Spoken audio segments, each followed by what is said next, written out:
well, but I was wrong. Better now. Just thought I'd do a little video here. Seafront area near Southsea Castle. The sea defence work is pretty good. It's going to be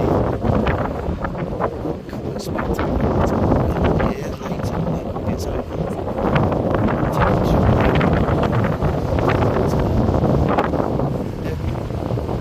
Even on a stormy day, it's the business.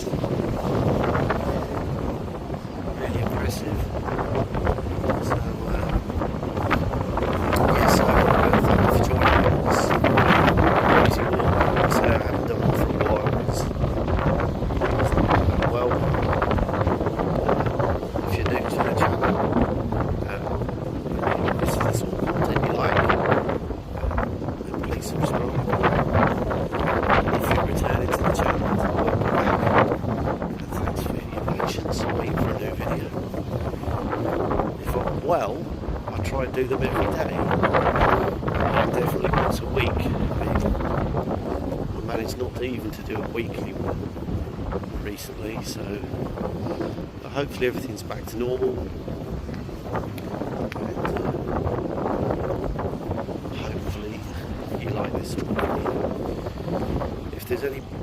If you do enjoy it, then please click on like. And if there's any other places you'd like me to walk around here in Southsea in the UK, then let me know, and I will try to fit them in. If you're not familiar with the area, hopefully these videos are useful. I film the same sort of areas on a fairly regular basis, so we can see how it looks throughout the year. Oh, look at the work they're doing there, that's great. So I don't tend to do massive introductions. I chat a little bit every now and again. I just thought it was worthwhile to say something because I haven't done a video for a while. Okay, so I hope you all have a good day, and on with the video.